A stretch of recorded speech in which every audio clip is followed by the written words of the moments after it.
Okay, so very good afternoon to the second day of the Faculty Development Program on New Education Policy, NEP 2020, Regulations for Excellence in Higher Education. Yesterday, we had a very thought-provoking session, and we had Professor Tabriz Ahmed, VC, GD Goenka University, Gurgaon, who threw light on light but tight regulatory approach.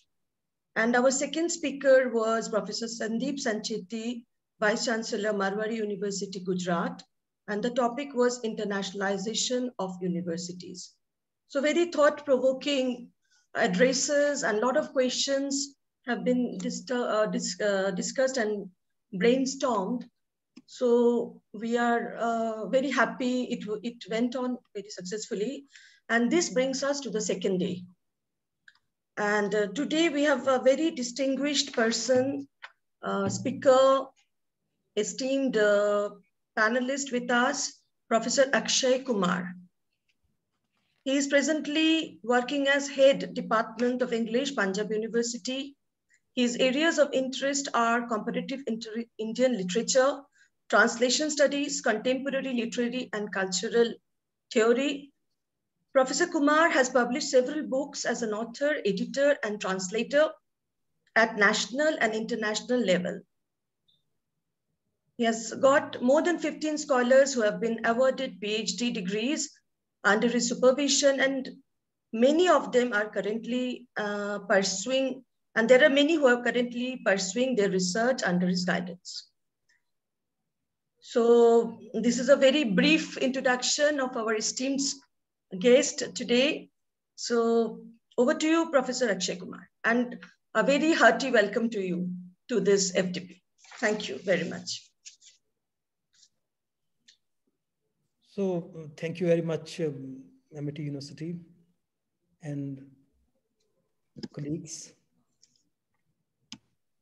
NEP, National Education Policy, has invited a lot of debate and also criticism. And one thing that, of course, there are many aspects to it, but one, should I say, singular aspect of this policy is its emphasis on languages. In fact, if you are little language centric as we are, you tend to feel this is more a document on the language policy of India. Sir, your talk will be on multilingualism and power of language. That is for our participants. I just remind them. Yes, sir. So, if you look at it, the policy, and all policies are couched in an idiom which look very seductive on the face of it. You know, because you talk about making language accessible to people and in their own languages. So these are incontrovertible hard truths that if you disseminate knowledge, if you have this pedagogy in the languages of the receivers, everybody would tend to agree with this kind of a proposition. So this is a kind of a truism in that sense, that teachers have that bilingualism, has that capacity to talk to their students in the vernaculars, in the local registers. So in that respect, this policy does very well. And this has been a battle cry, let me tell you, for years, that our students should be taught in their mother tongue. The students should be given education in the local regional languages, and that our languages are dying, and we need to recover them. We need to resuscitate, bring life back into them.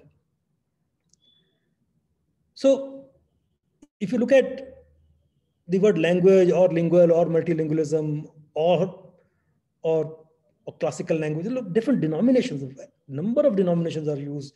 Local language, home, which is a very interesting kind of a, should I say, denomination, home language. They're talking about tribal languages. They're talking about languages which are not scripted. Of course, classical languages. And all these variants are taken on board in this policy, which is audacious, let me tell you, and also partly wishful. And you never know, could be even unrealizable. Because if you look at the history of previous policies, you'll find that number of loud statements are made, but they're hardly met. But why should we begin this on this note of distrust? We presume that whatever is being said, whatever has been brought on the table would ultimately be translated into some kind of a practice. So if you, as I said, that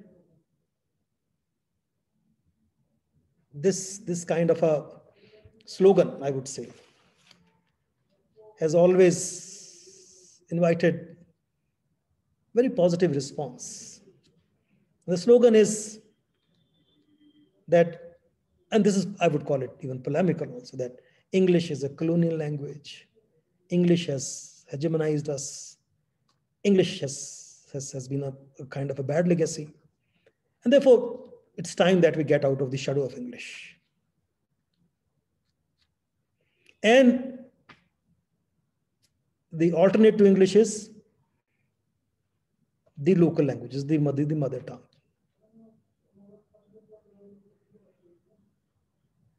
Before we actually, as I said, politically speaking, each policy statement is also a political text after all. English can be, has always been given difficult time by the ideologues, but it has survived. And why should it has flourished, in fact. And mother tongue, which has been a very favorite subject of the local leaders, particularly, despite their insistence, has not made its headway in the domain of education, in the domain of higher education particularly. So let us look at two things before we move further. One is English a liability? And should it be done away with? That, I said, we can score some brownie points, political brownie points. The fact of the matter is that English has been recognized as a global language, as an international language, and that it has acquired many variants. Look at the flexibility of English as an idiom.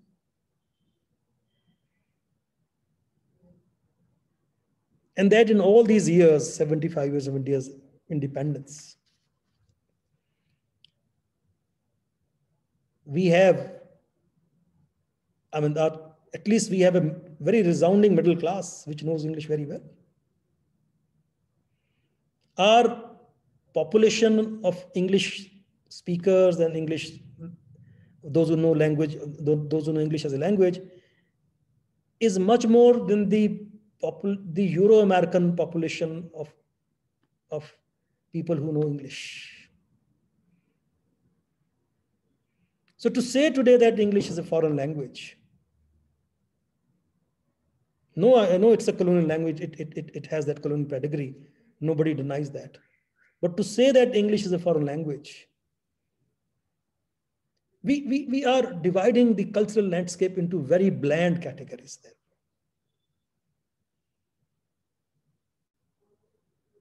I would deeply contest the notion that English is a foreign language. Language which we have owned, we have trained our students. Now I've told you we have a population, a sizable number. Look at if you look at an English novel written by an Indian, the amount of copies that it sells in India is more than the amount of copies that it sells in Europe and America put together. And I must tell you that over the years, our students have acquired a tremendous amount of proficiency in English. So this kind of a, not that in the policy it is English is being berated or that it is being, dismissed, but there is an implication there. Implication is that it's time that we get out of the shadow of English. Although it is said in terms which are, I would still say, reluctant terms. The other aspect, which suppose English is played down and it is done away with, the replacement is the mother tongue as you look at the document. But very, policies are always ambiguous. There is always a room for some kind of a, manipulation. There's this one term time and again used, wherever possible. If you look at the policy, he says, let us teach our students, young students and at school level in the local home vernaculars, local languages, wherever possible. This phrase, wherever possible, is used 6-7 times in the document. And that, this leaves, I've told you the document is very definitive when it comes to the assertion of the importance of mother tongue. But whenever, the moment you say wherever possible, you leave a gaping hole. Then we have seen that this window which has been given to us by the policy planners has always been misused.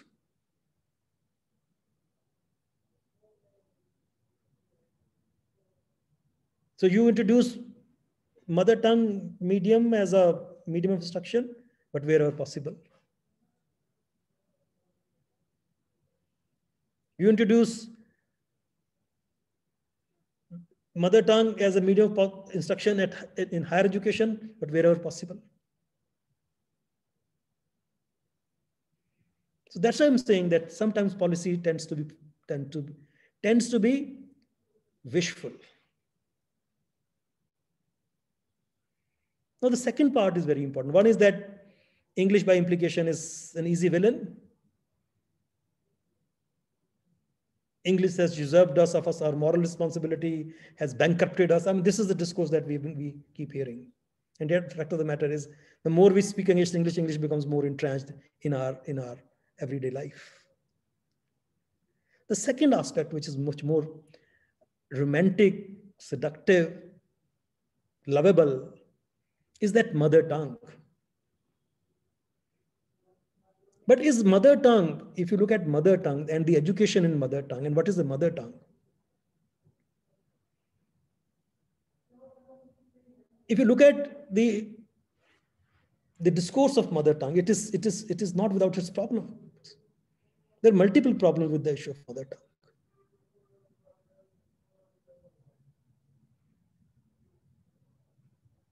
For instance, about a year back in my university, there is this, we have, I think this is a scenario all over India particularly, but in particular in Punjab, we had this Ma Bachao Andolan, Ma Boli Bachao, mother tongue, save mother tongue movement. And in this seminar, speakers were talking loud and with tremendous amount of emotion and tremendous amount of native, so to say, energy that Punjabi needs to be brought back into schools, and it should be taught in schools, and it should be taught in the schools of Chandigarh also, and that it should be, and students of PhD. And I mean, those who are doing higher research, they should be allowed to write their thesis in Punjabi. And why should somebody who's doing a PhD in chemistry or in social sciences should write thesis in English. And they're demanding this, that it should be all Punjabi.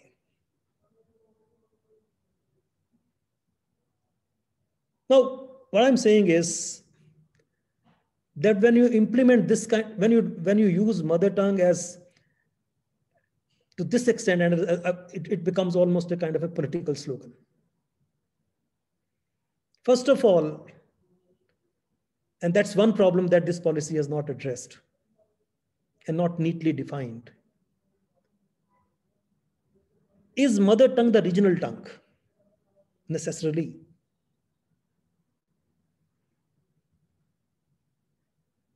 Do all people of Punjab speak Punjabi?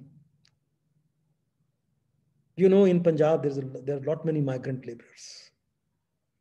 And they are now almost, some of these families are permanently settled there. And a good number, by the way. There is substantial Bhojpuri speaking population in cities like Ludhiana. In Chandigarh, they say you bring Punjabi as a language at the school level, but in Chandigarh, it's a very cosmopolitan town, and people from all over India, from deep south to Bengal to eastern parts of the northeastern, there's a huge amount of student intake from the northeast. So is mother tongue, when you say mother tongue, teach mother tongue, I said nobody can contest that. But in a class, you have students whose some students have mother tongue, their mother tongue is Bhojpuri, some have their Bengali mother tongue, some have their Punjabi as mother tongue. Which, I mean, then it becomes quite problematic, unmanageable. In the name of mother tongue, my only slight objection is, are we not then promoting some kind of vernacular nationalisms?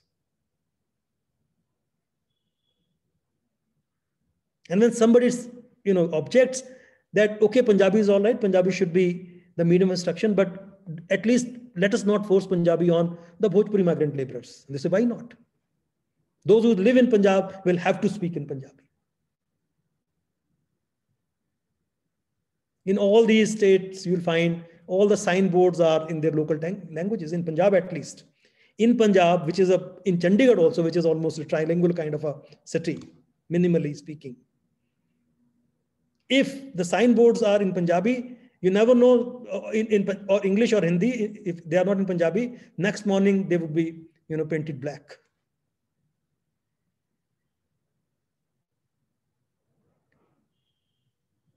Which province in India is monolingual now? And if you talk of big cities particular, all big cities are, and each one of us in everyday life is at least bilingual, trilingual. We operate within 2-3 mediums. So to say that we will provide language in mother tongue is noble. And why? Since it is noble, it is wishful also.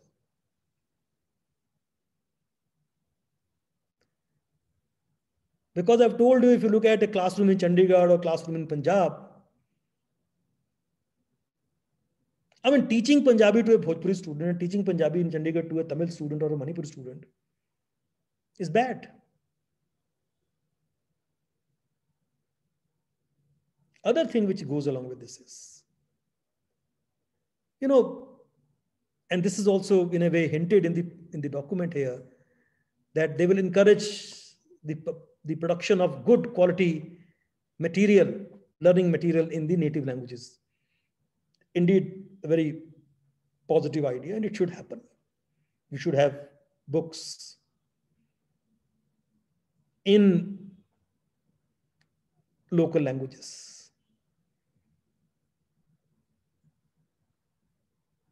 But again, I said that if you look at even the translation scene in India, you'll find it is in a very bad shape. We have translations from some translation is in its almost in its infancy here in India. Translations is seen as it's a second order activity, no serious, but it is not taken seriously. It is no longer seen as, now people might look at translation as some enabling exercise, but 10 years back, translation was seen as a third-rate activity. No serious intellectual would do that.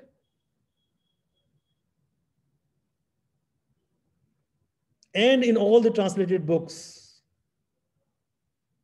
and of late, because of the backlash by the translators, you'll never find the name of the translator on the book. Translation is seen as a mechanical activity. Of late, the translators have asserted that if we are translating, please also write our name on the title somewhere, that translated by so and so. Why I'm referring to this thing is because translation was never seen as an exercise which has that intellectual quotient.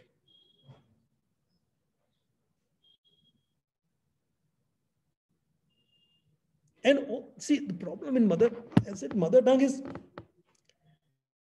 which mother tongue are we talking about? In Punjabi, because I'm speaking from a particular position here, sitting as I am in Punjab. In Punjabi, every day there's a debate. If some scholar writes Punjabi, the other scholars say this is not Punjabi.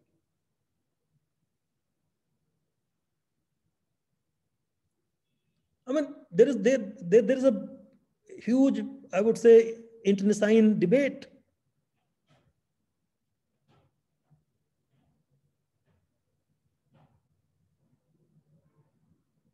Punjabi as a mother tongue needs to show that flexibility. But the moment you talk in terms of mother tongue, fundamentalism creeps in.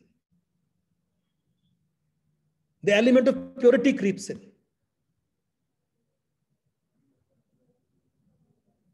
Somebody would say you are speaking a very sensitized Punjabi. Somebody would say you're speaking a very Pashtunized Punjabi. Somebody would say this is an anglicized Punjabi.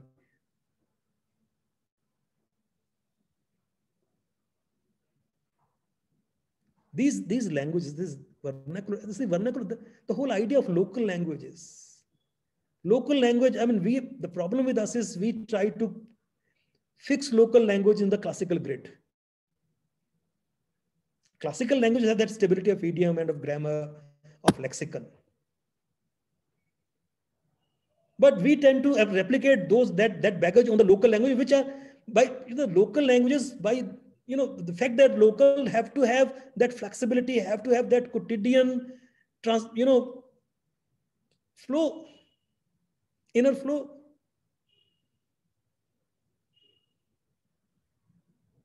So we try to concoct a standard Punjabi out of the different various shades of Punjabi. And the moment we say a standard Punjabi, we go against the very idea of mother tongue. We go against the idea of local tongue. Local registers are corrupt registers. Local registers are registers of mixed codes. Local registers are registers of a culture which is culture of confluence.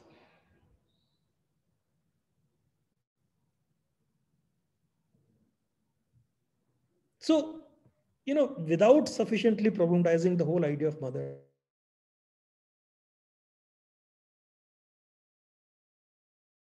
there are many more issues, serious issues. If the mother tongue if suppose if I say that Punjabi as a mother tongue should be introduced in schools, and if you look at the Punjabi music tongue that we want to bring to our students, I don't know what impact it would create on our students. Local Punjabi is patently casteist, masculinist, even martial.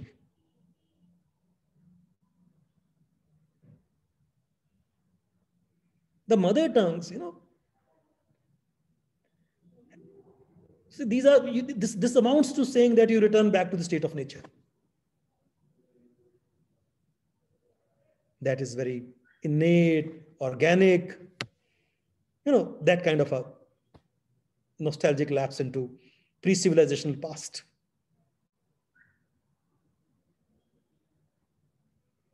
Mother tongue, what is this mother? Mother tongue is that you go, see, the fact is that we have to acknowledge, bring on board, factor in the march of civilization.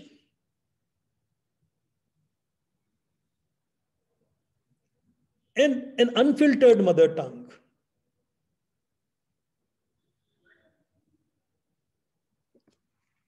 would create all kinds of caste, would buttress, would reinforce all kinds of gender stereotypes, all kinds of caste stereotypes, and other kinds of power hierarchies. The point is that mother tongue education is welcome, but have we done even 5% of the homework that is necessary to use mother tongue as an enabling medium of education, and that too at the early school level?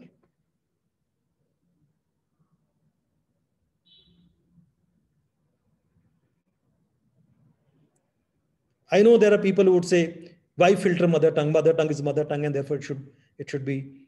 But we know that in this age and in these times, we have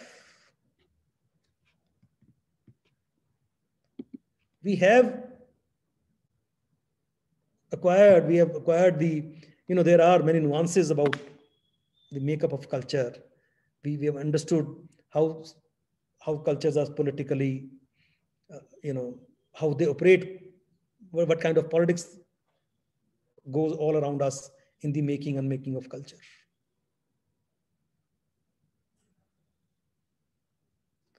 Other thing is that,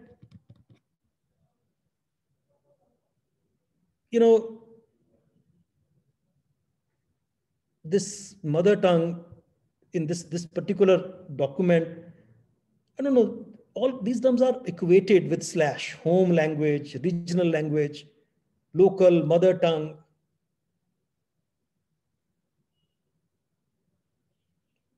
This is I would say these are not easy synonyms. They're with each one has its own matrices, its own local coordinates, its own specific parameters.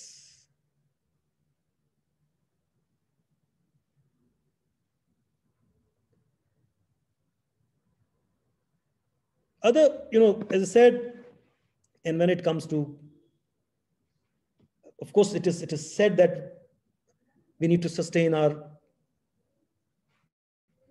local languages, which are, there's a reference to the extinction of local languages. But my whole argument is, look at this document has some degree of, when you write any policy document and that runs into 70 pages, there are bound to be contradictions. Ek Bharat, Shresth Bharat, that's one slogan that we, of course, in India has to have that kind of a oneness. But then the moment we talk in terms of mother tongue languages, and we are saying that, and this kind of a, we are in a way, we would be fomenting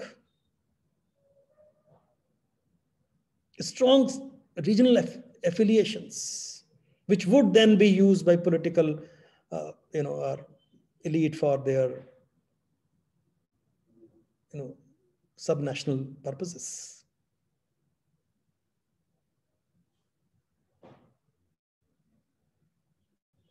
All these years, we have seen that, as I can see here, local languages have undergone degree of flexibility.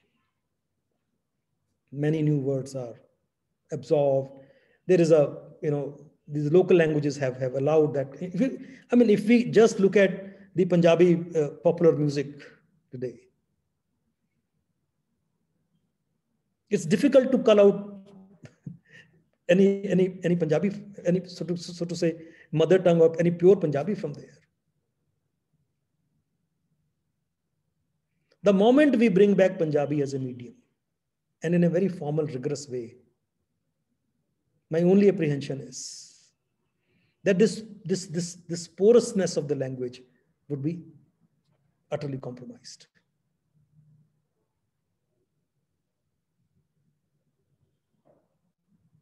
Other thing is said that teachers should be bilingual. I think, as to the best of my knowledge, even in chaste English schools, teachers are bilingual. Of course, there is this hangover.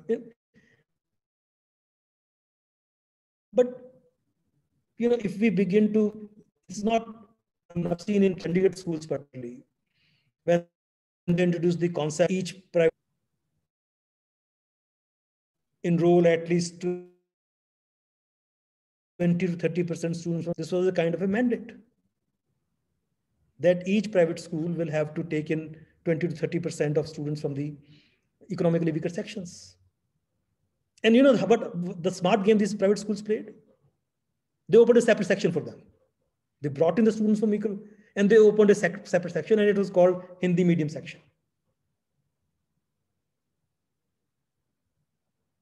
That kind of lip service is inbuilt in this kind of a NEP, my doubt. They will say that we are teaching our students in the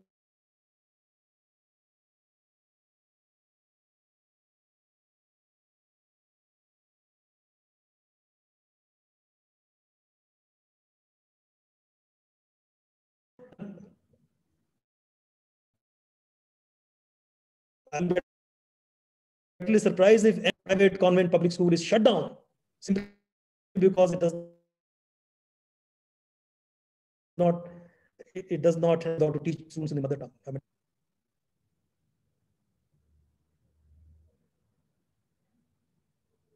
So we have to, as I said, honest about the whole idea. What does it mean to be honest about mother tongue? One,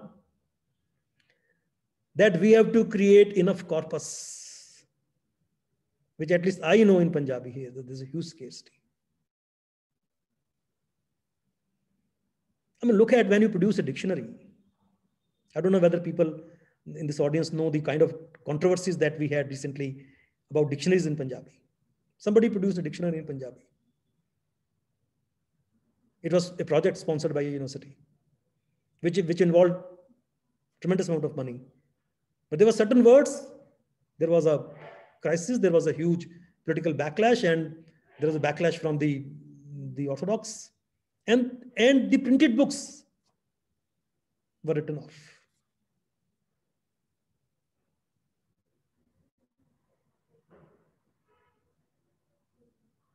So the point which I'm making to you is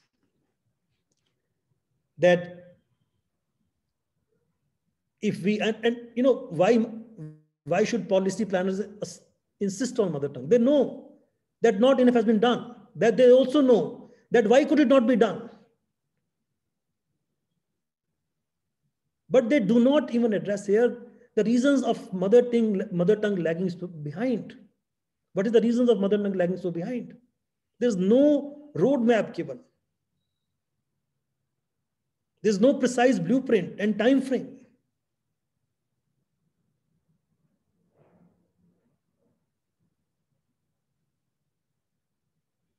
So, I've told you for that, we need to have a plan. Actually, we should have a kind of a backup plan here. In NEP is one thing, but another plan we have to suggest a time frame and a plan which gives you some idea of the logistics and the infrastructural backup that we need for this kind of a enabling of the mother, the strengthening of the mother tongue to be capable enough. We have to capacitate language in a manner that it actually is able to deliver the burden of knowledge. And that, at least I can say, when it comes to Punjabi, there is a serious crisis. Other thing is,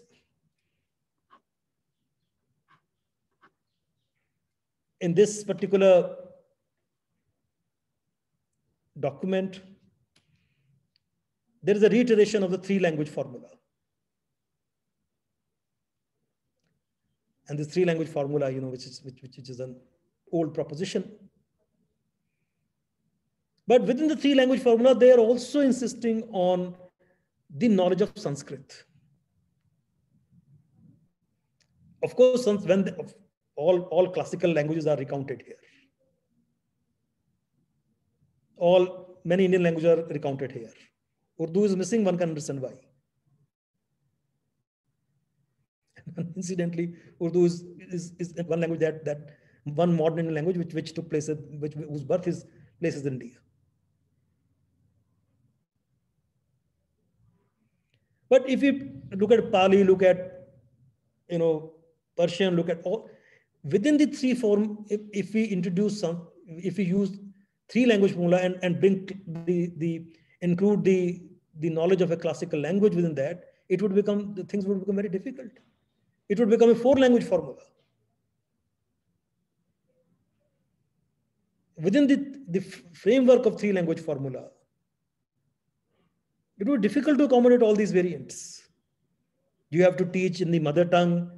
You have to, of course, English would remain there because after all, the resources are available in English. It will take time before they could be phased out.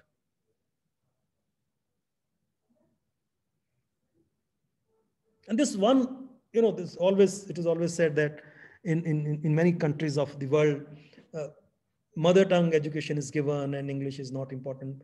I don't know. I mean, maybe it's true. China is one example which people often give. And incidentally, when it comes to foreign languages, German, French, and all these languages are mentioned here, but Chinese is not mentioned here. Again, political reasons. We are ready to give we are ready. This document says that you can give education in Korean, but not in Chinese. After when we look at policy, we have to look at the practical implications of it. These documents should not have that kind of these kind of signals are make it a little myopic. So in China, particularly, I'm not making loud claims here, that China has the maximum demands of English teachers now. China has the maximum demands of English teachers from many universities of India now, and particularly I'm talking of IFLU and other foreign languages universities. They say our maximum students go to China as teachers of English. You go to these countries of the Balkan countries and other countries of the East Europe, in Poland or in Romania, you'll find on the streets, these so to say, private academies which are teaching English.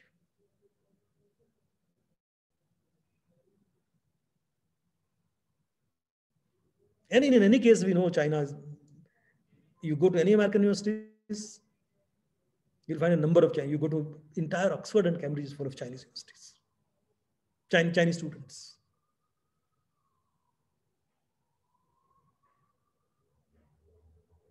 The point which I'm making here is that to say that these civilizations, China, Russia, Germany, that they have not used English and that they have grown in the prosperous.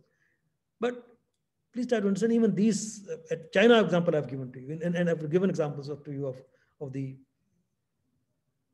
East European countries. And we must not, as Indians, we must not forget. I mean, looking at colonial past, essentially in terms of a liability is also not a healthy way to deal with history. If English has come to us and English is now a part of our so to say education, and it has now made inroads, I've told you. And students, middle class has become very strong, and there is a huge constituency of English in India now. It would be, I would say, it would be a self goal if we remove English and bring in mother tongues which have not produced sufficient amount of learning material as yet. And also I've told you that mother tongue debates need, I mean, for that, what we're doing, first of all, the government of India should, there is a mention here that it will give tremendous amount of boost to translation academies would be open. And that's true. One, we have to go whole hog after translation. That is one thing. Other is that the softwares are to be produced.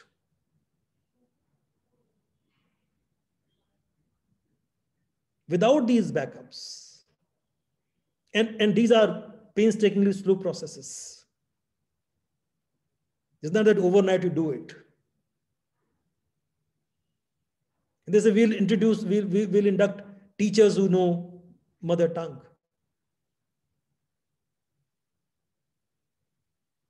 We've introduced teachers who know.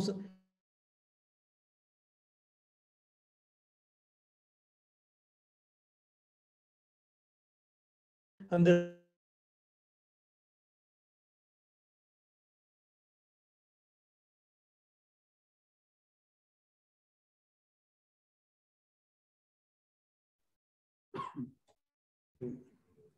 growth of the local literatures. Our local academies are in disarray. There's no funding.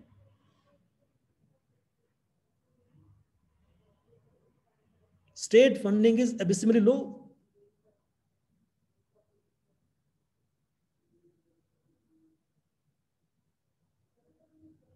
Private sector is simply not interested in this kind of a thing because it doesn't really translate into a marketable proposition. If translation of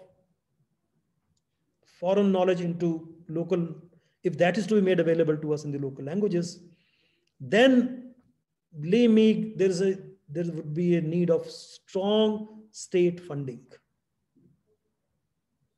Huge backup from the state is required.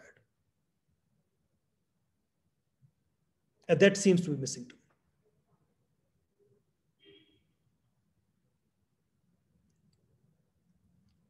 Other is that the teachers, they say that we'll recruit teachers who know the mother tongue language. I would say bilingualism is a better proposition, not just people who know mother tongue. And within bilingualism, I've told you that, of course, when you look at practice in general, in schools I've seen, and even universities I've seen, teachers are competent in 2 languages, otherwise also. I mean,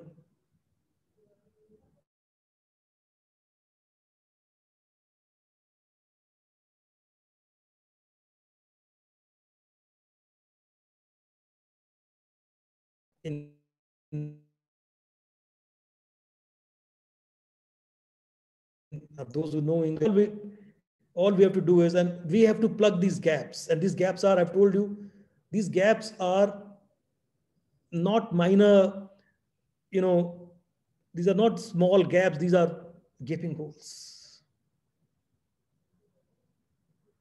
For instance, I refer to one instance that our students here insist that we should be allowed to write there's a demand, and not students insist, but a political demand, that our PhD thesis should be written in Hindi and in Punjabi, not in Hindi, but in Punjabi here, because the local tongue is Punjabi. Where are the examiners of Punjabi thesis? A thesis written in Punjabi.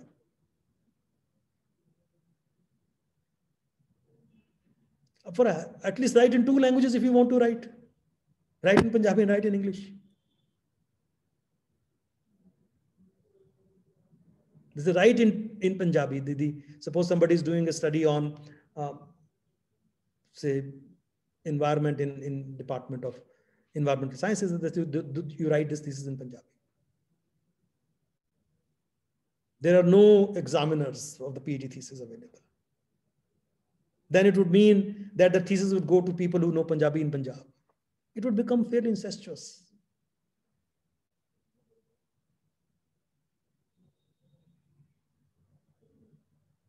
we have to allow. And therefore, I'm very sure that this wherever possible clause which is mentioned would allow that amount of, flexibility, although it is written with the degree of, so to say, helplessness here and wherever possible. But I would say this is a positive clause in the document. It brings about some positivity because it tells you that yes, you can you take a leap, but then allow this intermixing of gestures, allow this kind of a, this flexibility. But I've seen many responses to this policy, and I've seen amount of enthusiasm among the people of the language departments here. I'd say this would be, I would say, a kind of premature enthusiasm towards it, because there is in this policy, I've told you, there is in this policy some kind of a inbuilt reluctance. And that reluctance suggests you, and admission of paucity of teachers, admission of paucity of books, and allowing bilingualism as a medium of instruction. All these things suggest that even policy planners have some idea that at a level of announcement, it looks good that mother tongue is a medium that we must cherish. But then there is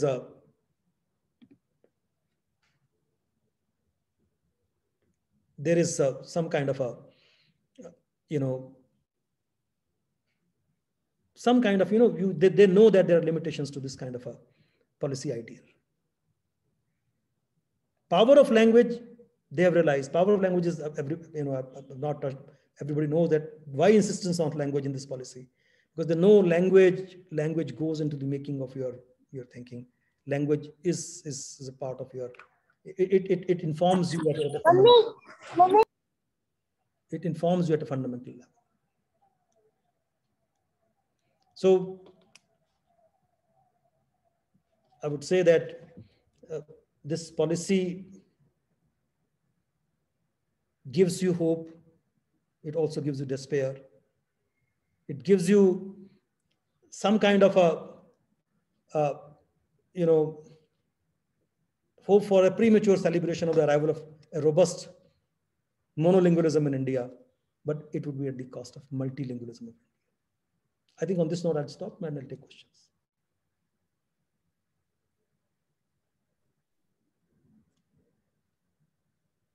Thank you, sir. Wonderful. So that was a wonderful deliberation, in fact, and raised a lot of questions in the mind of our participants, faculty colleagues. And also one question I would like to ask, sir, is that when we talk about English, we have also Indian English, which is very much the product of our culture, our people. And then when we talk about the South, Hindi is not the alternative. Hindi, they do not know. They can they can express themselves in English. So these are things, how can we just have Hindi? Hindi and the language and English. That is the 3-language policy. But is it applicable to the other side, to the South? No, see, the point is, let us not, my argument is, let us not confuse mother tongue with the regional tongue. That's the basic confusion. When we say Punjabi Bachao, we are talking for the survival of Punjabi. But we are not looking at the mother tongue. Mother tongue in Punjab could be, everybody in Punjab doesn't have Punjabi as a mother tongue. So then it becomes a political slogan. It is not a save mother tongue campaign. It becomes a save Punjabi campaign, and Punjabi with an intention of Punjabi nationalism in mind. That's one thing. Two, what I'm saying is this 3-language formula. Of course, we are a country with tremendous of linguistic variety. Linguistic diversity is one thing which this policy also talks time and again about, linguistic diversity. And three language formula is restored. And I would say this is a good sense has prevailed on them, that they've allowed this three language formula to continue. But then look at, when you are talking about three language formula, you are also insisting on bringing on Sanskrit as within the framework of three language formula. One language will be edged out. Yeah. One language will be edged out then. So it would either you bring a four language, if we bring four language formula, which implication is that it would, if we begin to implement it, it would become a four language formula. Are we trying to burden our students with many languages? Three language formula in itself is very cumbersome. Three languages, teaching three languages in itself is very cumbersome. If you bring fourth language and classical language, then it becomes all the more cumbersome. There is, I've told you this, I must say that this policy talks in terms of our competence in languages. Time and again, this word language has been used so much that I've told you this document looks like a de facto document of language policy of India. Yes, please. Yes, over to Dr. Manoj then. Yeah, thank you, ma'am. Sir, there are certain questions. So first question comes, though the policy has stressed on teaching through mother tongue, won't it create problem for the teachers and learners because of the problem of MTI? Problem of? Mother tongue influence. Okay. Huh. See, please try to understand one thing. That whenever we plan, when our policymakers suggest that we have to make this kind of a leap, and leap is towards mother tongue, there would be hurdles, there would be problems. There would always be problems. But I've told you that these problems are not negotiated here in the document. They've glozed over to say that we'll teach in mother tongue. But I've told you that the one question that you're talking about, mother tongue influence, is all these problems are not. See, I don't know whether the linguists actually participate in the deliberations or not. Whether there was somebody who's referring to Bakhtin's heteroglossia, that how many researchers go into the making of your local tongue. Local tongue is not one. It's a mixture of many tongues. So my argument would be that we cannot be monolingual. Influences from this language to that language are inevitable. And if you look at this porosity of language. Yeah. And I'm not talking about plurality in the sense that there's a Bangla, there's a Tamil, there's a Kannada, there's a Punjabi, there's a Hindi. I'm talking about porousness of language. I'm a Hindi speaking, I'm Punjabi speaking, I know a bit of Urdu, I know English. Look at it. It's a multiculturalism. When I say multiculturalism, that would also be an inadequate expression, because this is a kind of a mix of many registers.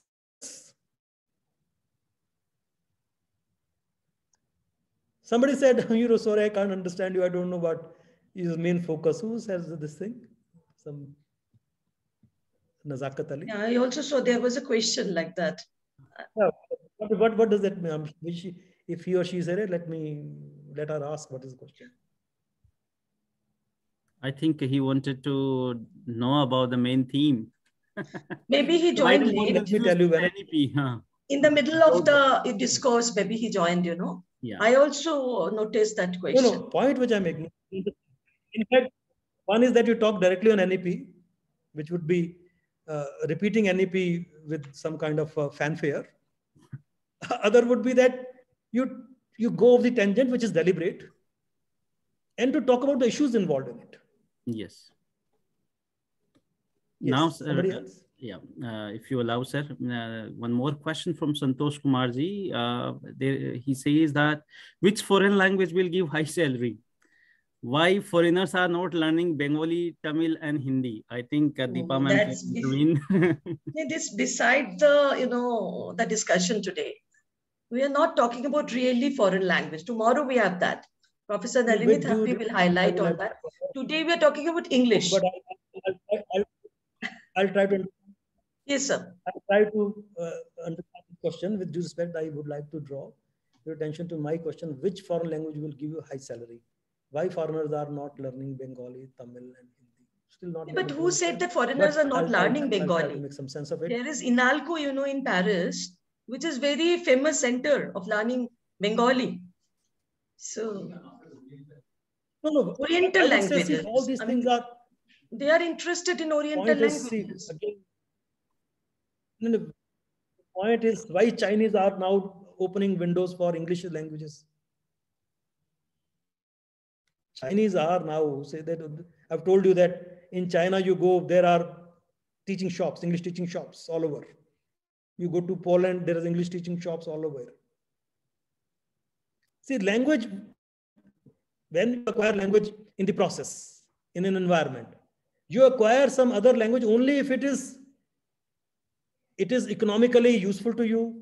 It has a business, some kind of advantage to you. Otherwise, why should I learn Tamil? I'll learn Tamil if I have a project in Tamil Nadu and if it brings me some economic gain. When these languages grow, they survive, they vanish, keeping with the kind of ecology that they are exposed to. So you can't trust somebody to, you can't impose a Bengali on somebody. You can't impose a Hindi on somebody. Exactly, sir. It is a need to communicate in that language. Yeah, it depends upon personal interest. It also depends on the motivation, the person who is learning, all this. Yes. Other question? Yes, sir. We can take one more question. Do you think NEP will be successful in teaching languages? Shivam Jam has this question. Yeah. No, my point is, see, languages, mother tongue is often romanticized. Mother tongue has to be put under some filter. Not one filter, but many filters. We may like it, we may not like it. I would not like to retain that the Punjabi, unfiltered Punjabi in schools. That would be atrocious. It is full of masculine stereotypes. It is full of caste stereotypes. It's a language of, it's a language which breeds all kinds of incompatibilities.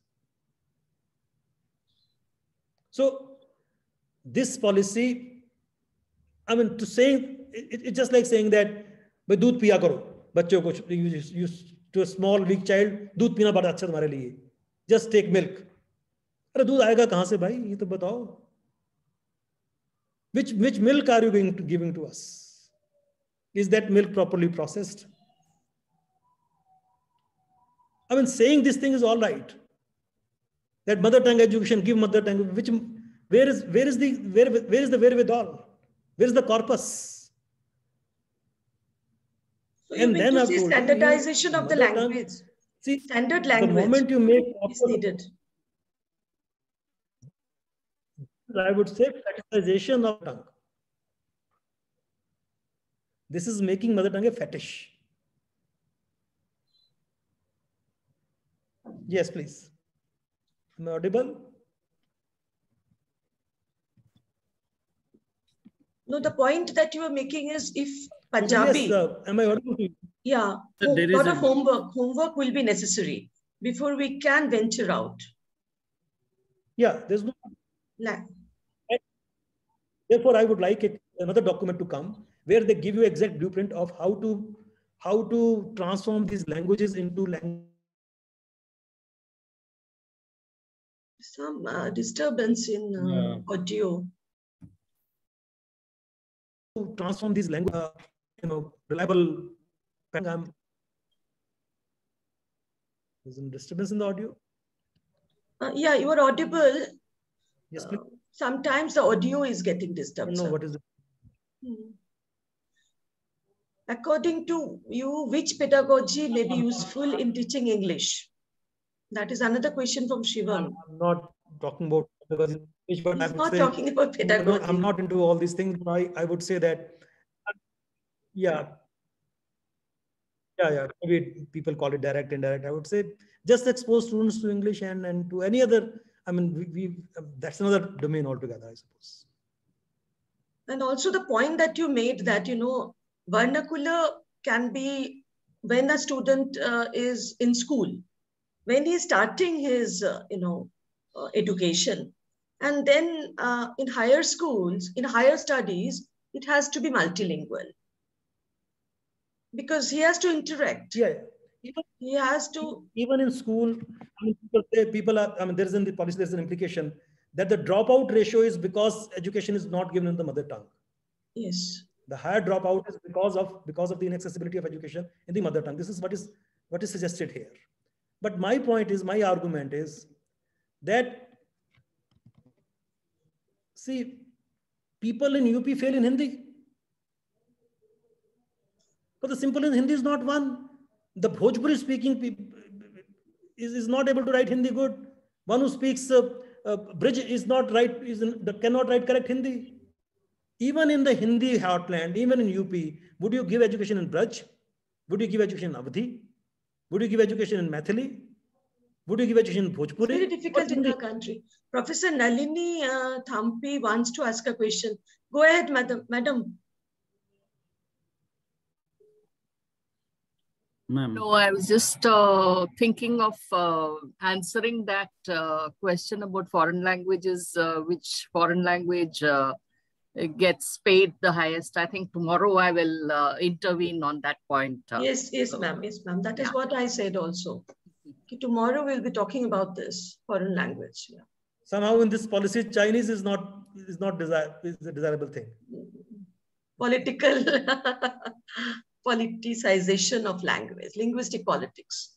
That is also there in a big way. I mean, if you look in pure business terms and in terms of, today China may have some issues we may have issues with China, but when it comes to acquiring languages, we need to. What is that got to do with language, with education? That liberal outlook. China is a big business player. We may have. At a purely business transaction level, we need to acquire Chinese also. Yes, please. Thank you, sir. It was wonderful to have you here. Even this NEP, by raising so many questions, also is helping us, in a way, that we understand our shortcomings. Thrust on mother tongue is welcome. But I would say that this thrust needs to be deliberated over, and it should not be just, taken uncritically. 100% agree with you, sir. Thanks a lot. Thank you. Pleasure. Thank you. Thanks a lot, sir. Bye. It was extremely, informative, and also a lot of questions have been raised that helps us understand the policy better. Thank you so much. Thank you, sir. Thank you. Ma'am, our next speaker has joined. Okay. So very warm welcome to Nishtha ma'am. I hope, okay, Professor Dr. Nishtha Jaiswal has joined, our fourth speaker of faculty development program. So before, in fact, just give me a moment.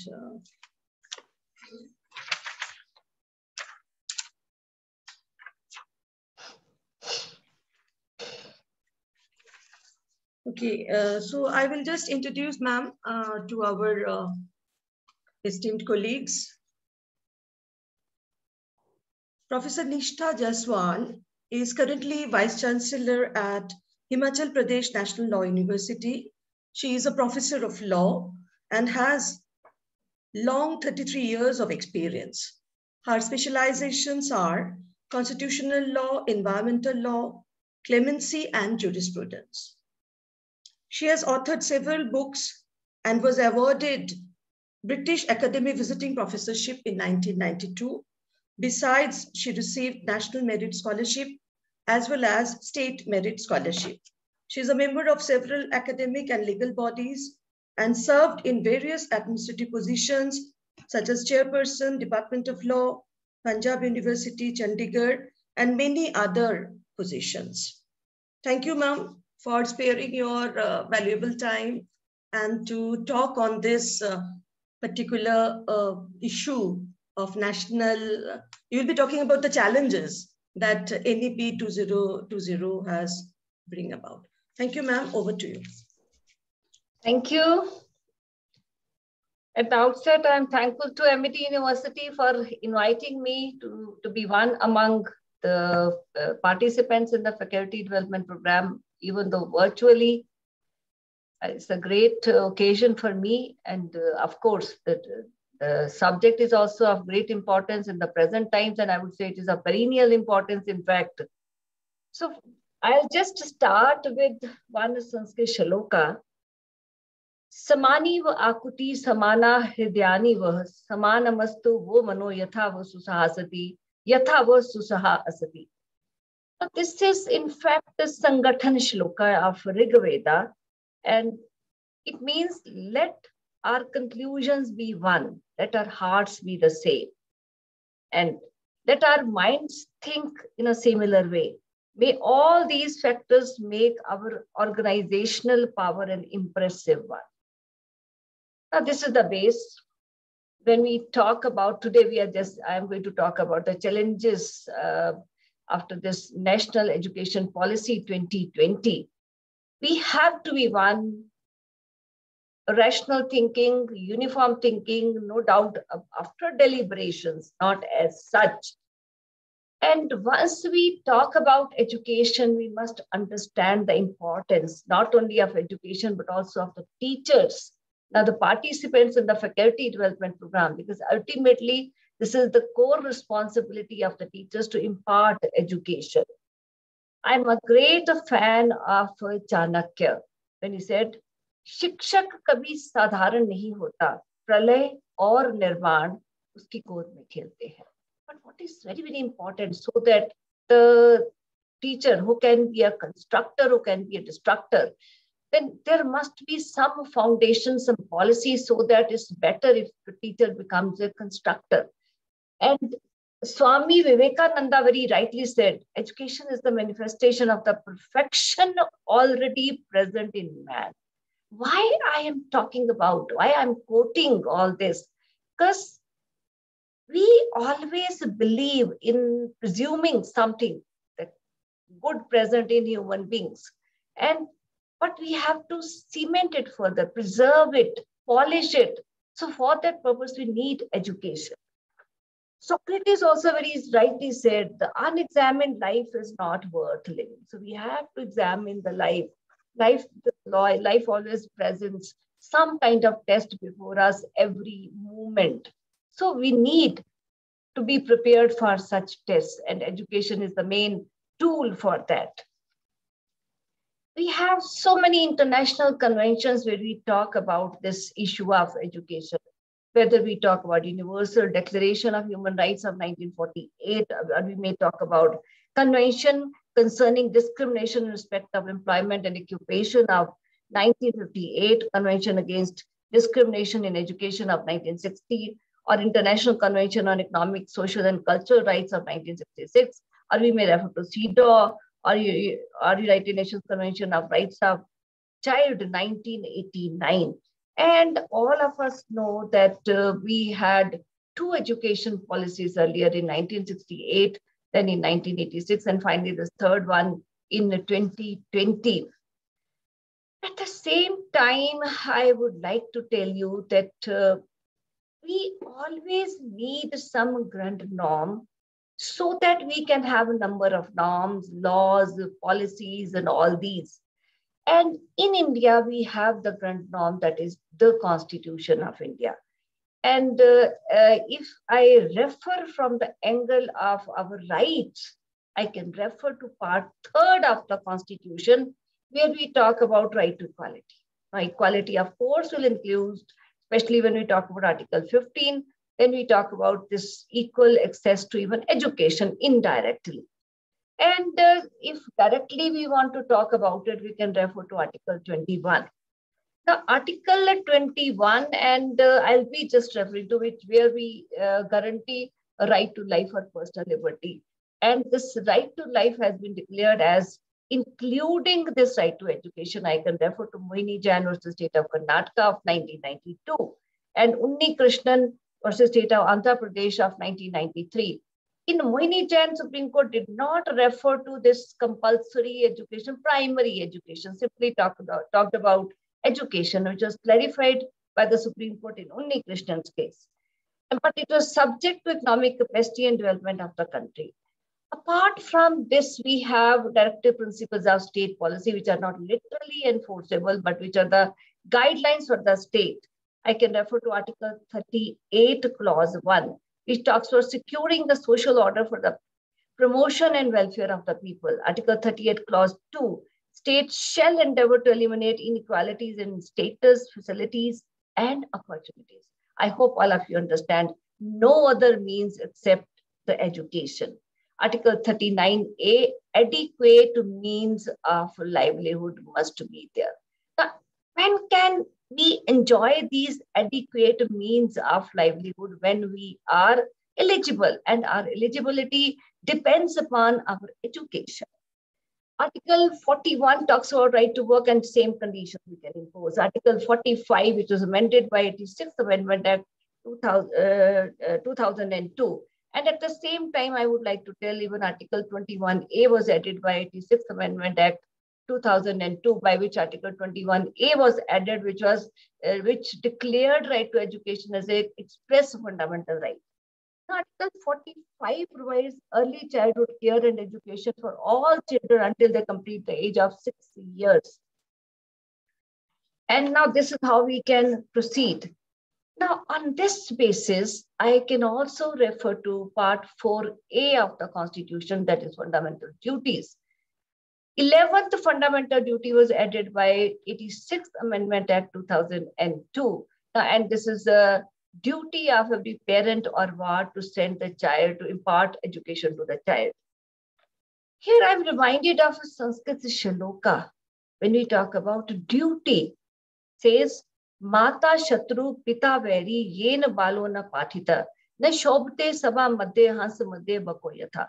Now, in fact, we take parents as enemies if they don't provide education to the children.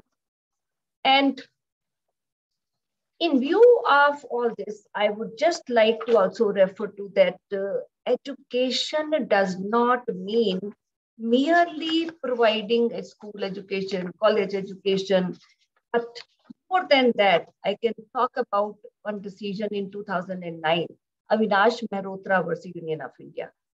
Educating a child required more than a teacher and a blackboard or a classroom and a book. Now, this we have to keep pending, so that when we talk about this education policy, we'll find out whether such provision is there or not. And then another case of State of Karnataka versus Associated Management of Government Recognized Unaided Primary and Secondary Schools. This was in the year 2014, where the Supreme Court said the parents and the students, they have a right to choose medium of instruction. And very clearly in 2011, in state of Tamil Nadu versus K. Shyam Sundar, Supreme Court said, right to education means quality education. And how important quality education is, I can refer to one writing, one message which is written on the entrance gate of a university in South Africa. I quote, "Destroying any nation does not require the use of atomic bombs or the use of long-range missiles. It only requires lowering the quality of education and allowing cheating in the examination by the students," I unquote. Consequences we know very well. Our father of nation, Mahatma Gandhi, very rightly said, live as if you were to die tomorrow. Learn as if you were to live forever. So, all the participants of Faculty Development Program, very true are the words of Father of Nation. And if these words are realized and accepted, then we will understand education is the foundation of every nation. Because this education, I can say, protects like a mother and takes care like a father. Which in Sanskrit we say, Matev Rakshati Pitev Hite Niyukte. Gone are the days when we used to talk about ashramas, tapovans, that we had this educational heritage of these. As I told you, this is the third education policy, and this National Education Policy 2020. Now, this opens with the words, education is fundamental for achieving full human potential, developing an equitable and just society, and promoting national development. Very right. Perhaps we are inspired by our Vedic scriptures. If I say, Vidya vitarko vigyanam smriti tatparta kriya yasya ete shad gunas tasya na asadhyam ati vartate, which means nothing is impossible. Now, this is very, very important. Nothing is impossible for a person who has education, logic, scientific knowledge, memory, readiness, and functionality. Now, the National Education Policy rightly rests on the changed knowledge landscape, employment landscape, and global ecosystem. It appears to carry the glory of Vedic teachings when it states, pedagogy must include to make education more experiential, holistic, integrated, inquiry-driven, discovery-oriented, learned-catered, discussion-based, flexible, and enjoyable. We have the inspirational history of Nalanda, Takshashila, Vikramashila, and I think,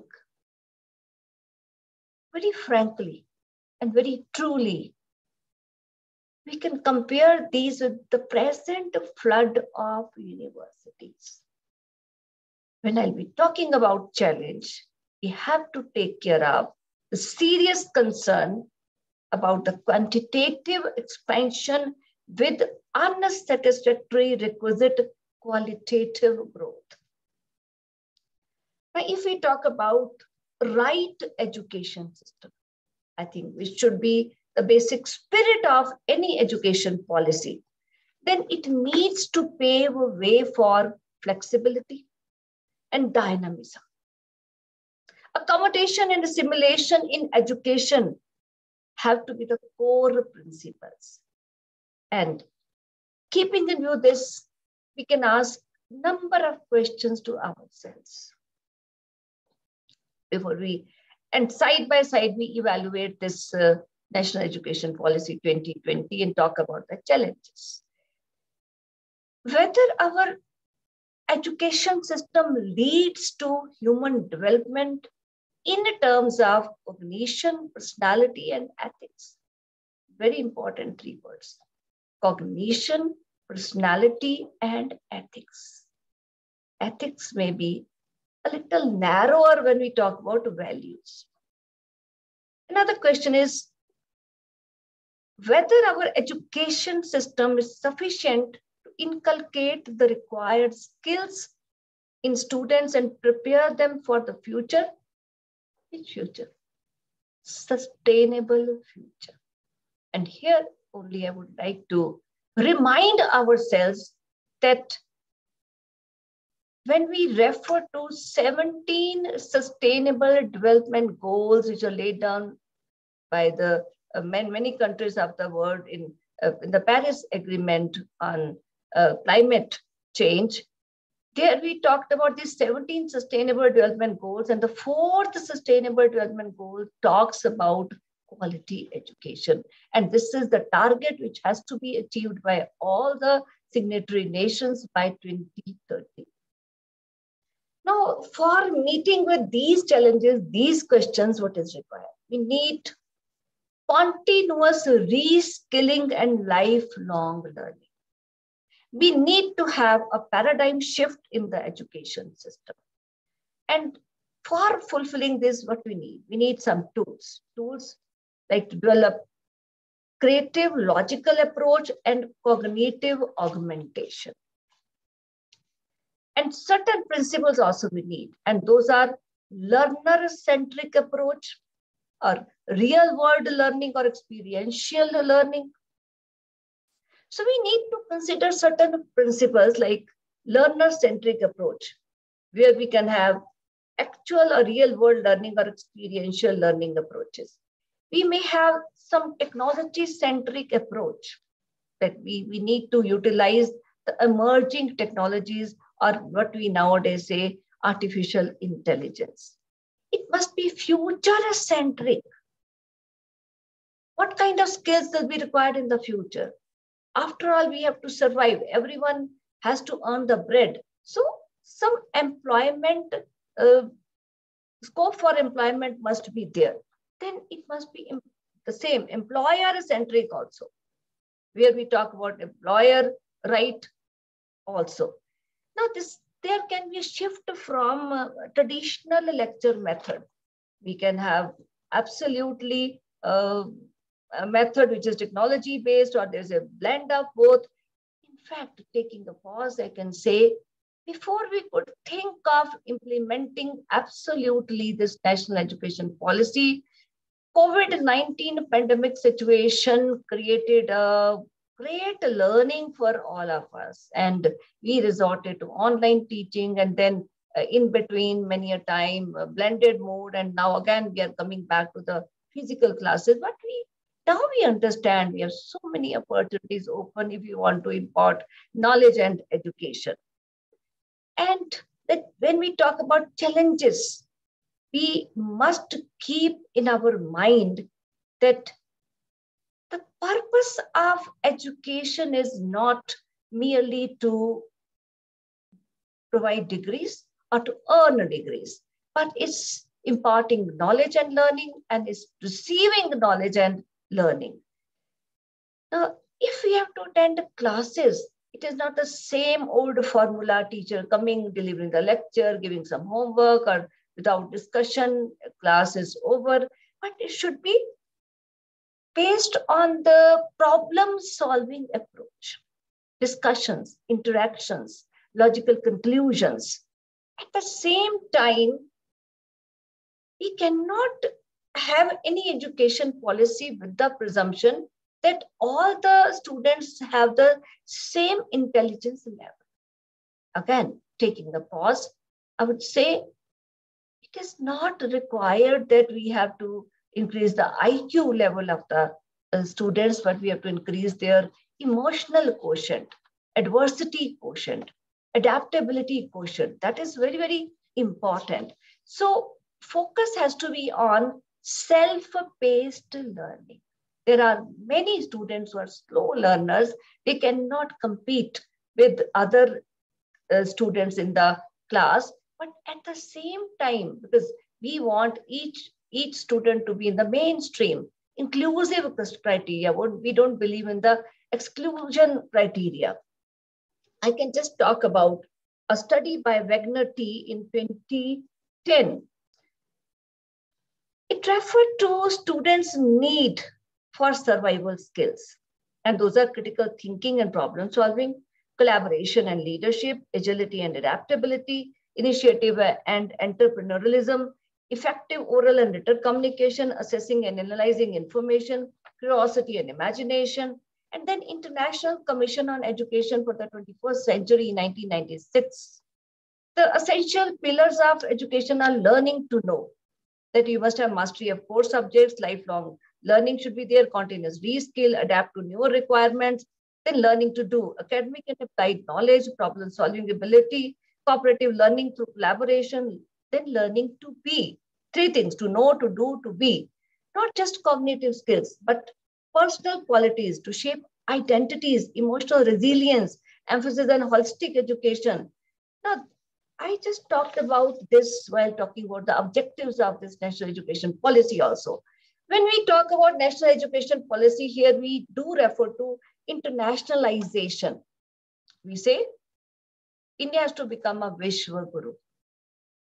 I must remind ourselves, it's not today. In fact, with the emergence of Vedas, we had been talking of Vasudhaiva Kutumbakam. The whole earth is our family. But the question is, are we not collaborating? I think all the universities have MOUs and exchange programs with the foreign universities. Now, this is convenience-based, culture-based, need-based, and we collaborate to the extent we require as per our education system. And we are not westernizing or Americanizing our education system. If we simply focus on having some foreign brands or opening education malls, then it needs serious deliberations. Now, in the education policy, we do talk about the faculty and institutional autonomy. Very important.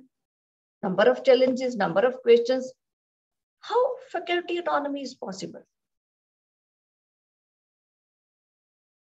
Teachers, I think I can share with you. When I joined, the first thing I felt, the kind of passion, kind of satisfaction, going to the class, delivering the lecture, interacting with the students, and you feel you are kings and queens in your classes.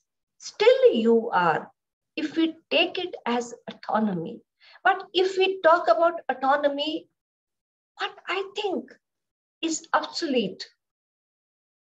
In fact, whole media talks about it. The literature available on the net, because now we are so internet savvy. But we have to depend upon the university, if you are in the university, to the affiliating university, if we are in some college, that they have to decide about the curriculum, when to update, how to update, may accept, may reject the changes which are there. Where is faculty autonomy? If you say this is democratic matter, where some faculty members are representative, I think rigid democratic setup cannot help. That there should be different consultation processes where the teachers must be concerned, because we don't have autonomy, what we want to teach. And another very important aspect is, if we talk about autonomy, then it covers teacher-student relationship as well as student-teacher relationship. Now there's a difference. Teacher-student relationship where the teacher is at a superior position. Now we say regular assessment of the student is there. It may be through internal assessment, through some tests, through some assignments, maybe it may be practically based. But the marks, because ultimately we base ourselves on the examination system and marks are in the hands of the teachers. Now, is it a real autonomy? Real autonomy is when a teacher succeeds in imparting what the teacher is supposed to do. It's not teacher's ego which needs to be satisfied. Similarly, when I talk about student-teacher relationship, I am just referring to the feedback by the student. If we take it positively, each moment, every person, you may talk about teachers, they have to improve themselves, whatever they do. So for that purpose, feedback is very important. But again, the question is whether the feedback is a true feedback. In the present times, where we don't talk about any kind of Guru Shishya Parampara. So what I feel is there is need for revamping curriculum and pedagogy. This must be a continuous process, and at the same time, this education policy also refers to the students' support.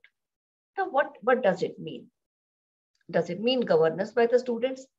Now, all of us see agitation by the students on one issue or the other. And then this talks about this education policy, the faculty appointments through merits. All right. Are we questioning the appointments which have been made till date? Can we say these are made without the merit? Can we say the control of UGC is just redundant? And then it further talks about peer-reviewed research. Already peer-reviewed research is there. And I don't deny in many cases there may be issues of plagiarism or paid publications are there. And if we take it as a test for determining the merit, all the faculty members who are participants here, they are well aware of that there is a system of API score. Now, when we talk about online education and distance education, it's really good. And in fact, COVID-19 pandemic situation has already taught us a lesson that we have to impart education and the students have to receive education while sitting in their comfort zone, online or distance education. I can just talk about Bana Bhatta's Kadambari, where Bana Bhatta talked about learning of 64 kalas, including liberal arts. Now, no doubt, we talk about multidisciplinary system in the new education policy also, but the challenge before us is, where will we land into a fear in our minds where there will be jack of all and master of none?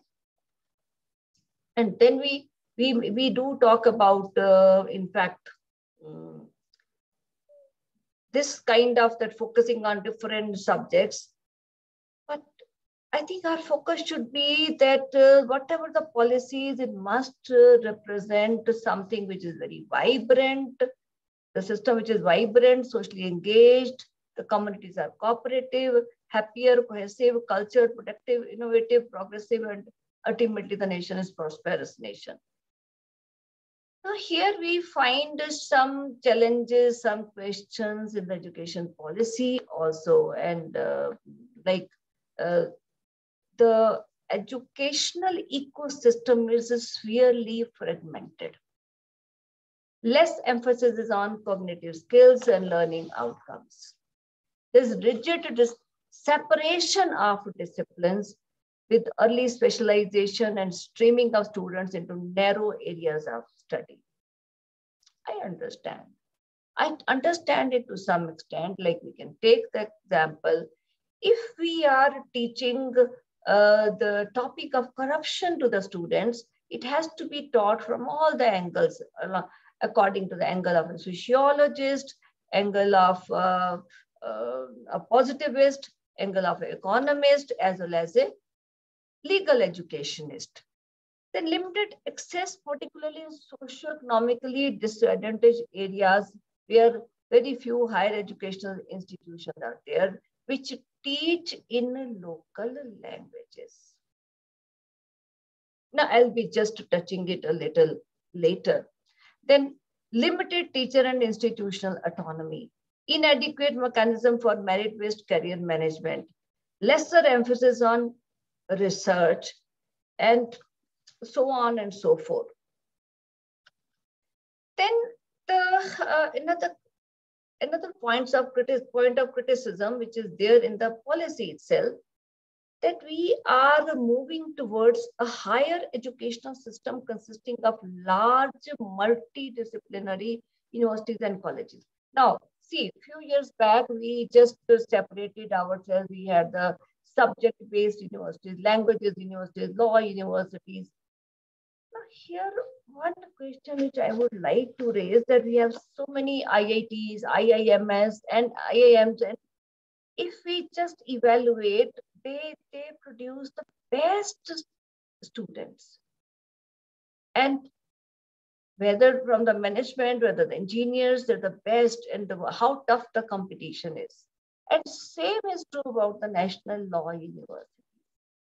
And if we just talk about moving further and having multidisciplinary these universities, then I would just say that even nowadays, even the IITs, they are teaching many other subjects.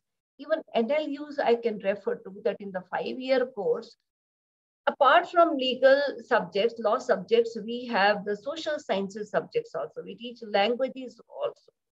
So it is better if these are promoted further instead of having all the multidisciplinary universities. But if gradually it is to be adopted, then much deliberation is required.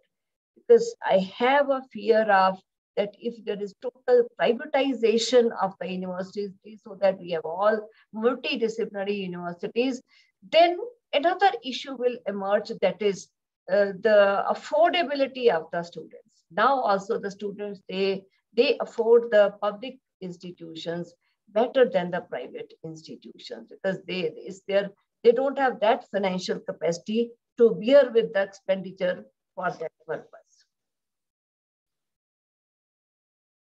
Now, very, very important is, because now in just a few days back, we talked about this issue in 2022 about the implementation. Then very, very important issue about that is the funding up, even though the declaration is that instead of GDP of 1.7%, it will be increased to 6%.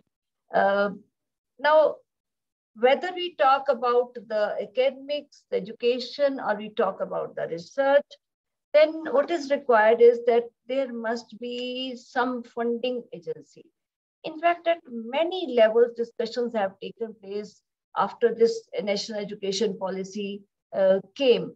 But now here we can find out one thing, that the expectation is from the head of the institution that about 70% expenditure will be met by the institutions themselves. But the question is, it is not that all the institutions, they are so financially strong. So there must have been some budgetary provision for the this implementation of this national education policy, especially when we are talking about converting the small universities into a multidisciplinary universities, because it will not be then possible for that there will be a uniform growth of different levels of universities. It may not be difficult for a private university, but it will be a great difficulty for a public university. And of course, we talk about the regulation that will be there in one form or the other. Nomenclature of the regulatory agency may be changed. But what I feel is there should be clearer representation of the institution, because it will be total overhauling after this education policy is implemented. I know the legal education, medical education has not been touched, but ultimately the education policy will have impact on it also.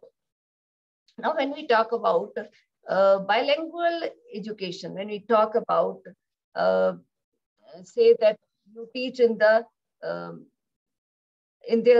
mother tongue, it's really good. And as a teacher also, I feel many a time the student is very good in contents, knows the subject, there's conceptual clarity, but cannot explain because of the language inhibition. You can't speak so fluently in English, which is medium of instruction in most of the higher educational institutions. But the question still remains. Will it be possible to implement? Number of challenges are there. First challenge, in fact, the challenge we should have raised and faced when we got independence, when we got our constitution, then there would have been acceptance. There would have been facilities. Our national and international growth would have been in the same manner. Today, we just change medium of instruction into the mother tongue. Just imagine. Can we become Vishwaguru? And for that purpose, first of all, we need to have one nation, one language. Then another very important question is, we have already so many faculty strength. Now, whether all the faculty members in different disciplines and different subjects, they can teach in the Hindi or other local languages? Because when we talk about science, we talk about engineering, we talk about architecture, everywhere there are technical terminologies. Are we acquainted with those technical terminologies? Then another question is whether sufficient literature is available in these languages in different disciplines. These are certain questions. In fact, first of all, we have to keep before us all the challenges, looking at, deliberating upon each and every challenge and finding out solution. We can lay down the policy. But now we have the policy, and now we talk about the challenges, and then we're trying to find out the solutions for that purpose.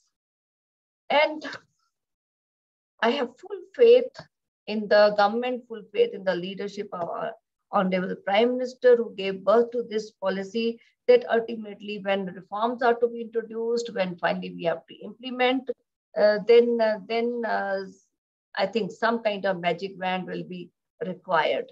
Intent of the policy is very good. It's a democratic policy. Now, when we talk about autonomy to the students also, we talk about freedom of choosing different disciplines from different universities. But again, it needs great deliberation before implementation, because number of technical questions are involved. Technical questions in the sense, you are after a certain period, you are exiting from one university, going to another, from where to get a degree, how the degree is to be integrated, how the mark sheet is to be integrated.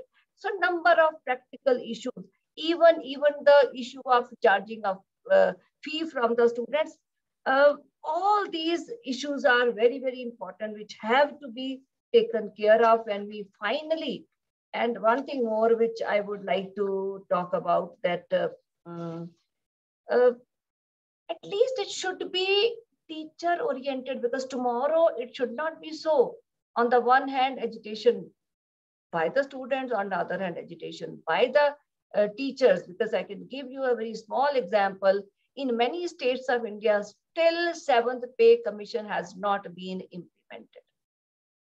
So unless and until there is satisfaction in the minds of the, I'll use the term gurus, because in the present generation students, please don't mind, they don't consider them gurus. They simply think we are paying and we are receiving.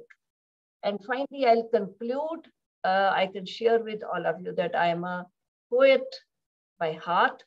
It's a poem on national education policy. नवीन शिक्षा नीति का है लक्ष्य बहुत ही महान. नवीन शिक्षा नीति का है लक्ष्य बहुत ही महान. शिक्षार्थियों की अद्वितीय योग्यताओं की अब तो करनी ही होगी पहचान. मूलभूत साक्षरता संख्यात्मक ज्ञान का इसे है मन में और कल्पना में भी अरमान. बहुविषयक शिक्षा लेगी रूप सकारात्मकता का, होगी लचीली बिना विषयों में किए विभाजन. वैचारिक दृष्टिकोण और समझ रचनात्मक, गहन सोच शिक्षा का अटूट हिस्सा बनाना. मानवीय संस्कार बनाने हैं सकारात्मक और संविधान की आत्मा को चोला है पहनाना. अनेक भाषाओं का संगम सागर से मिलाना. कौशल पुंज की ताकत को है आजमाना. निरंतर रचनात्मक आकलन की गंगा बहाना. तकनीकी युग के जन्म को न रहने देंगे फसाना. विविधता और स्थानीय प्रसंगों का सम्मान. निष्पक्षता का अभेद्य करना है समावेश. हर स्तर पर पाठ्यक्रमों का तालमेल जान. शिक्षक हृदय से शिक्षण प्रक्रिया में होंगे प्रवेश. सुलभ एवं सख्त नियामक ढांचा है बनाना. करने को शिक्षा का भविष्य सुरक्षित.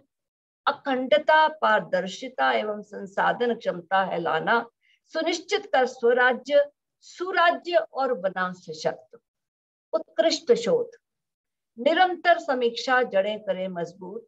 देश हो सुदृढ़, संपन्न बड़े इसका सम्मान. सार्वजनिक सेवा है सबको करना. शिक्षा प्रदान, शिक्षा प्रणाली हो जीवंत और बने बलवान. विद्यालय से विश्वविद्यालय तक शिक्षा की बदलनी है राह. ढूंढ रस्ते जाने अनजाने. समग्र शिक्षा तकनीकी संग रंगत माँ बोली की. ज्ञान का बंटवारा हो सहपाठी भी लगे पढ़ाने. रट्टू तोता न बना दे, वैचारिक और तर्क क्षमता, वैज्ञानिक स्वभाव, रचनात्मक कल्पना है बढ़ाना। करुणाशील, सहानुभूतिपूर्ण, साहसी बनता, संविधान के सपनों को है सजीव बनाना। दिव्यांग, विशेष और प्रतिभाशाली कर शामिल, निम्न स्तर के विद्यार्थियों का रखें खास ध्यान। विशेष शिक्षकों की सेवाएं कर हासिल, शिक्षकों के ज्ञान वर्धन का करे प्रावधान। सशक्त एवं उत्तरदायी आयोग, समितियां बनाएं, विभिन्न संस्थाओं का करें गठजोड़। तक्षशिला नालंदा से विश्वविद्यालय बनाएं, एक भारत श्रेष्ठ भारत दे जग पीछे छोड़। सपना सुहाना है, कुछ वर्षों का संघर्ष निभाना है। सहज और सुलभ शिक्षा संसार बसाना है, लागू करने का चलने का वचन निभाना है। फिर शिक्षा का नया युग जन्माना है। स्वराज्य और सुराज्य में जीना है हमारा। मानव संसाधन को अच्छे से संवारना है।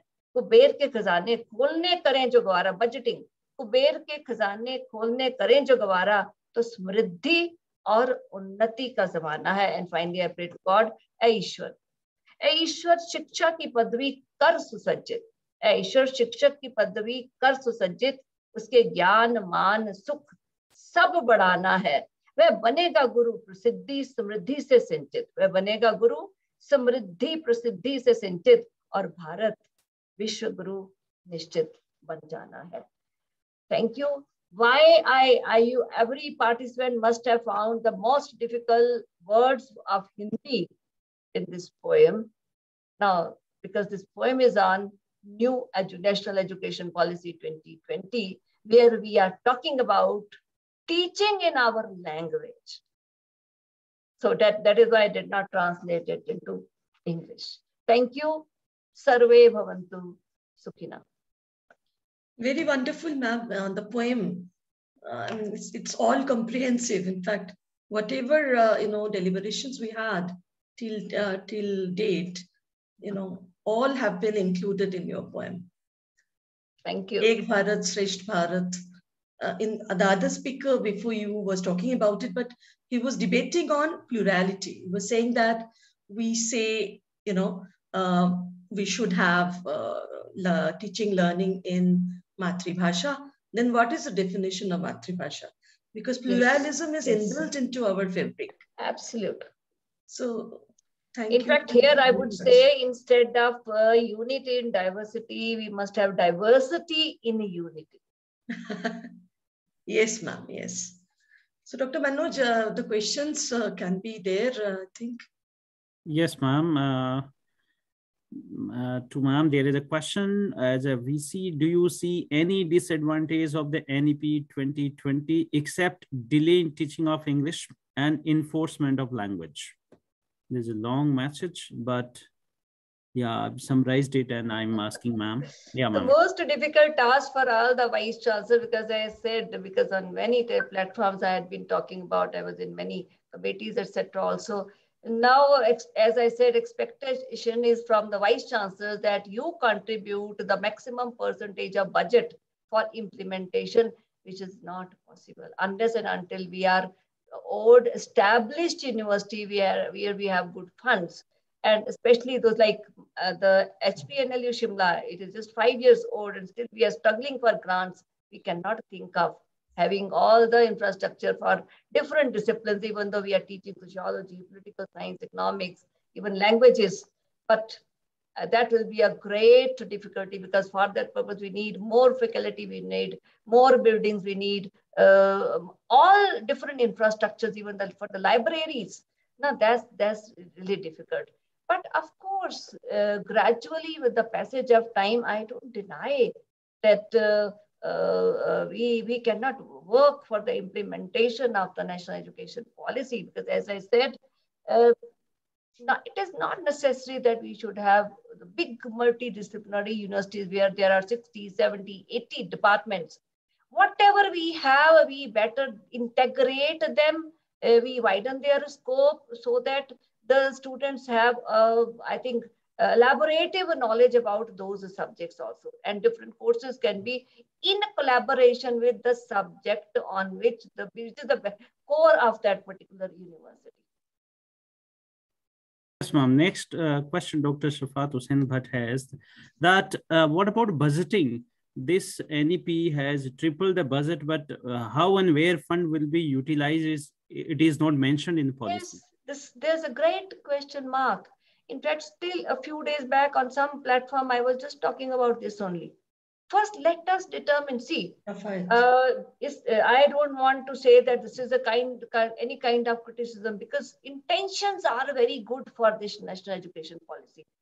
Without a doubting intention, that is why I've said, first of all, we should have looked at the challenges, budgetary issues, how much we can afford. Only then the policy. Now, what will happen if we are not able to achieve by 2030, like we are talking about now for some issues we are talking just recently, a few days back, it was in the news, 2040 we have to achieve this. So that means we'll keep on postponing. So budgetary provisions, these should be clear budgetary provisions, like central university will be given how much, state universities, responsibility of the state, responsibility of the center. So all these issues. And again, I'll say for the purpose of repetition only, that it may not be difficult for the private universities.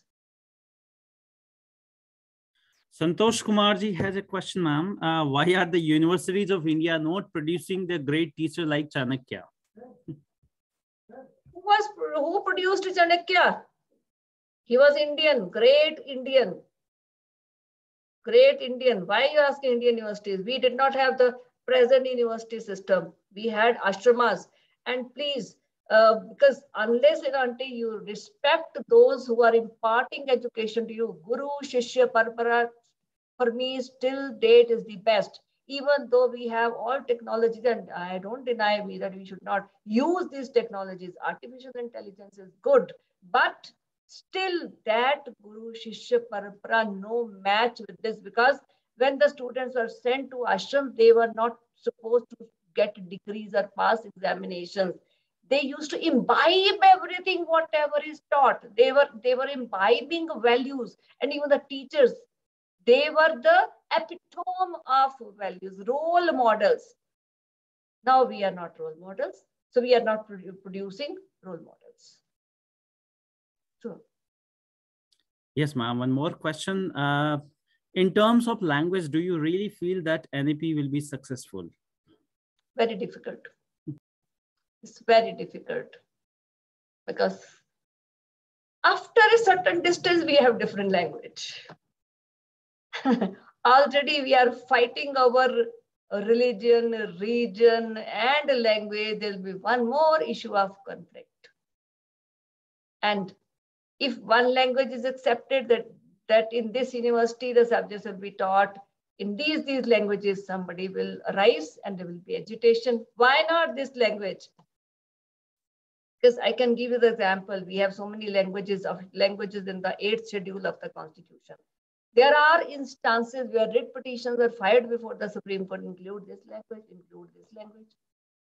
Now, this is our mindset. Problem is, till we are one, we cannot talk about one language. As I said, instead of unity in a diversity, first of all, we must learn how we have to achieve this diversity in unity, how we have to integrate that. That is why I said one nation, one language. If we achieve this aim, I think next day this national education policy can be implemented. Thank you, ma'am. Thank you very much. Any other questions, Dr. Manoj? Yeah, ma'am. I think most of the questions have been raised and answered by ma'am. Okay, so I have a small question. Please, most welcome. No, like we are talking about ideal teachers, but even, there are even today teachers who are passionate about their job. Teachers, the example that you have given in your deliberation, that, there is always this ego that is playing. I'm the teacher, I'm superior. So I have marks. So if you do not listen to me, I will penalize you. But there are many who have, by virtue of their, ethics, have, do not have this problem. They will teach to the best of their possibilities, and there'll be no ego also. So like the students have ego, teachers have ego, students will say feedback, I will give you bad if you do not listen to me. So this Dr. Chakravarti, yes, मुझे तो याद आ रहा है जो हम कहते हैं ना, एक मछली सारे जल को गंदा कर देती है. So that's the problem. Yes, that's the problem. So in fact, we teachers also do not contribute as much as we need to, because I have both experience. Still, my passion is teaching. I had been a teacher. I've seen my colleagues, I've seen my students growing as teachers. And now as a vice chancellor, I am seeing the teachers. We never cribbed. We taught so many subjects in the beginning. We had so much workload in the beginning. Whatever our superiors used to tell, we used to follow. Now they have one excuse or the other. How can we teach this subject? Because we have to update everything as per technology. Like in law nowadays, we talk about law and forensic science, law and stem cells, all these which has scientific science, touch of science, touch of economics, touch of other subjects. Now, the teachers who are used to all traditional subjects, they are not ready.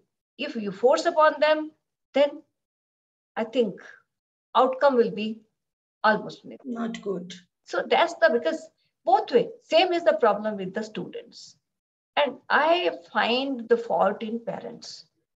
Students, they don't give respect. They simply say, we are paying, and whatever we are paying, we are getting. Now that way, just imagine in public institutions and in some private institutions, there are good pay scales. Otherwise, if you go to private institutions, they are not paying properly. Then they should not teach. वो कहते हैं ना, जितना गुड़ डालोगे उतना मीठा होगा. So that's the issue. So somewhere you talked about emotional questions and all.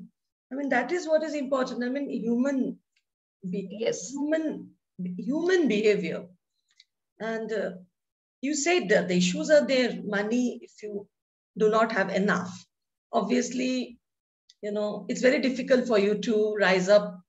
And particularly the youngsters, particularly those who are just into the profession, they measure everything by virtue of money. So that becomes a huge, huge problem. Thank you, ma'am. That was a great deliberation. And if any more questions from faculty colleagues we have or research scholars, I can get a lot of appreciations coming. A lot of thank you. Yeah. And so a lot of feedback, ma'am. feedback. Participants who are quite happy to hear you, ma'am. It was really indeed a pleasure to have you here. Thank you. Thank you. God bless all of us. Thank you. To all the participants, please note that feedback link will be shared for today's and tomorrow's session tomorrow. Those who have even filled the feedback yesterday, they are also supposed to fill it tomorrow. So do not forget that tomorrow we have 2 sessions, same timing between 3 to 5. And please fill your feedback. And tomorrow's session, we have 2 great stalwarts among us, Professor Nalini Thampi ma'am and Professor Sanjay Rodaji from Central University of Rajasthan. Those who had questions, on foreign languages, tomorrow all those questions will be answered. So be there, and certificate will be only on the last day, after the last discussion. Before that, those won't be considered. Right, ma'am. As a valid certification. Thank you to everyone. So at 3 o'clock tomorrow, we will start again, and that will be our 3rd day, and with very good speakers, very esteemed speakers we will be having tomorrow. So expecting all of you to be there tomorrow. Thank you. Thank you, ma'am. Thank you, all the participants. See you tomorrow.